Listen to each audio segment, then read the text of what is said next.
It is now the end of June. I know what you're thinking. You're probably thinking to yourself, this looks like a campfire, like I'm outside. And that's by design. I planned this.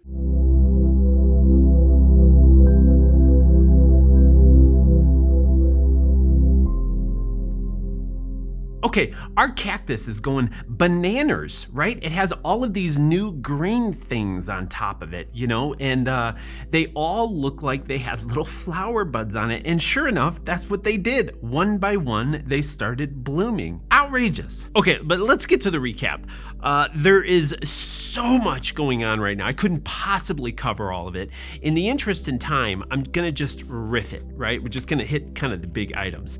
Most important thing is, I had a read through with my actors. So I've been fortunate enough to get Asa Erlandson, who is probably one of the best improvisers in Denver. I'm sorry, maybe I'm wrong, but he's on a team called Mouse Couch, but I think they're like the best improv team in Denver right now. And then Jennifer Felton, who does a ton of film work and who worked with me on the little test project. And of course, last summer, we actually did a 35mm film shoot together, which was really great. And then of course, Wolfgang Stein, who, I don't know if I could do a narrative project without Wolfgang Stein in it or involved somehow. He's like my main guy working on narrative stuff. I was also fortunate to get Vanessa Anton, who teaches improv and is going to be incredible. And Sarah Grant, a tremendous actress from Chicago. And of course, my wife, Brittany, who I've been leaning on a lot for story, with her background in creative writing. So what I did for the read-through is I tried to set it up as much as I possibly could to feel like I tried to make it super fun, like we had a really fun day together. And it was enjoyable to, quote, sit around a campfire and kind of feel like we were on set, sort of. And that's the purpose for having this little campfire set up. Now, this is just a P60c, set to the effect fire mode, and I just put these logs around it. And I put a couple pieces of paper in there, like packaging paper, just so the light has something to reflect off of. But it really went a long ways to be sitting in camp chairs around a fire. I mean, it made a positive difference. Here's why this is important. This is micro budget. I'm funding this. I don't have investors. I would never have investors. It's craziness. However, my actors actually are my investors. They're investing their time in the hope and promise that the film is going to be something that they can be proud of.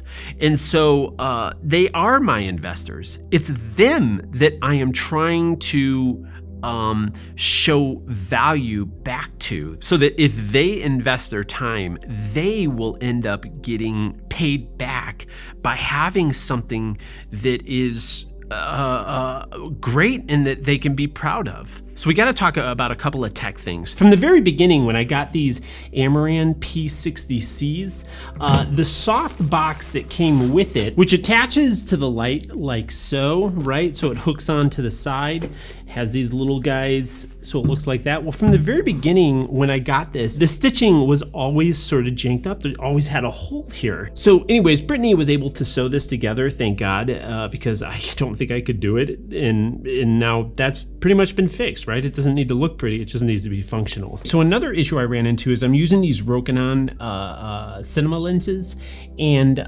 this little indicator, right, where is it? Right here, was not positioned correctly.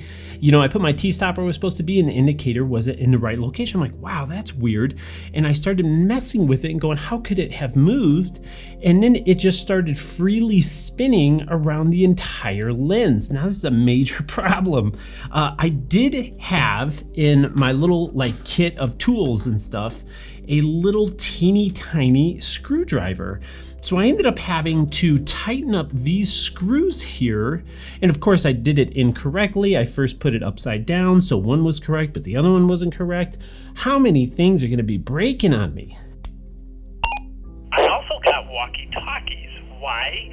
Because there will be times in which I'm quite a distance away from my actors, needing to give them direction, and there's really no other way to do it because we'll be in areas without cell service. So I also got a fishing pole.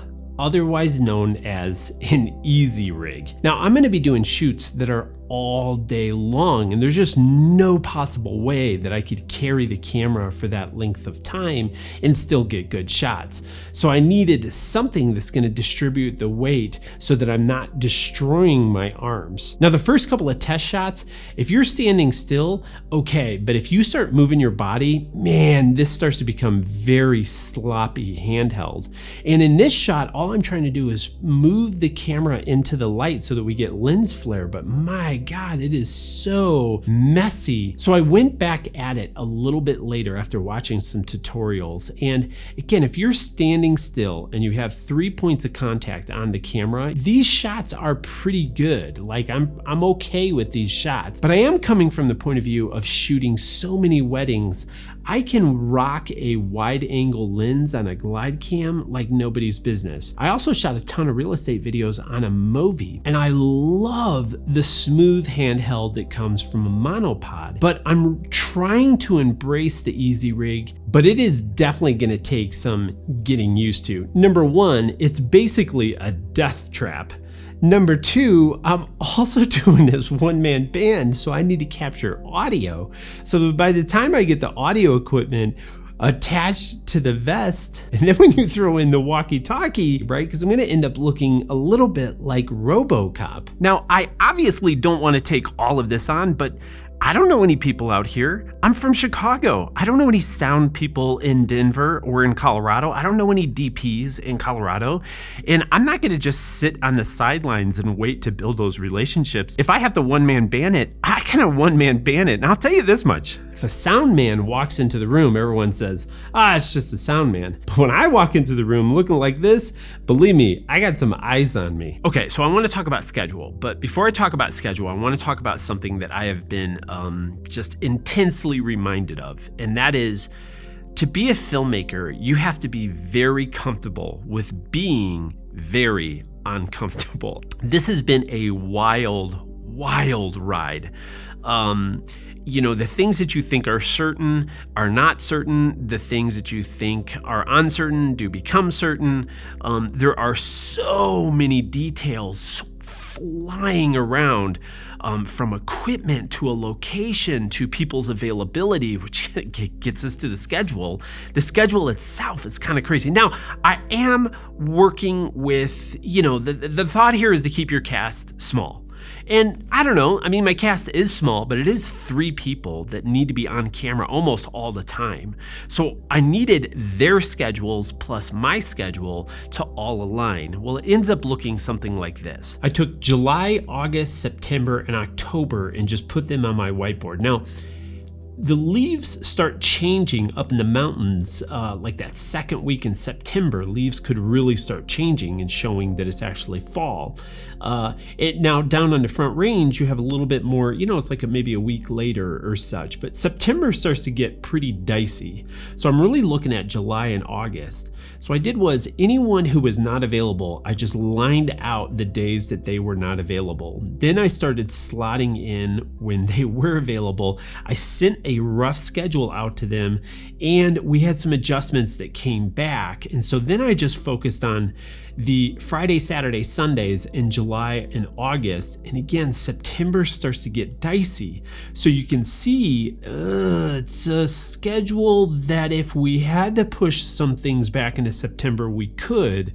But I'm really hoping that we can slide through the schedule the way that it is mapped out right now. So what I'm doing for the script is, here's the title page, I have a character breakdown, and then I have all of the scenes in the film. And so if I tell my actors we're doing scenes 25, 26, and 27, this is a quick kind of overview of what's in that scene. And then of course you can go directly to the pages that it's on. Now, I haven't marked out the script or lined the script fully. Now, if you don't know what that is, I would definitely encourage you to jump online and see how people do that. It can get quite involved, marking out every single detail. For me, all I've been doing is marking off the scenes and then all of the props inside that scene. And that's all I've done for this so far. However, what I have done is I, number one, figured out all of the scenes that have to be shot before the weather changes. So then I grouped them by location. So all the blue tabs are in the Honda Element, the orange tabs are at the camping scene, and the yellow tabs are at Derek's house. And the tabs represent a single day of shooting. So for example, this in theory should be 1 day of shooting. And what I did is I just started cutting portions of the script out and rearranged the scenes based on how we'll actually shoot them chronologically throughout the day. Okay, so my mic placement on this one, can you guess it? I think you may have seen, because I didn't really tape it down, the wire going up the back and comes up and pokes right out the top of the hat and is sitting right there. I'm wearing an Upslope hat. And if you don't know what Upslope is, it's a brewery in Boulder, and it's right down the street from where I work. So we've had, many a night at Upslope, drinking beers and talking about work. But let's focus on this mic. So if you can see, it's actually, it's gonna be loud. It's actually right there, right? So I'm actually hiding it inside the hair. I mean, you can't see that at all. I've used this before several times where someone's wearing a hat and you can put it right in there, and it's pretty much awesome. Okay, so this has been the recap for June. We have 6 months down and 6 to go. We are halfway through. Ugh.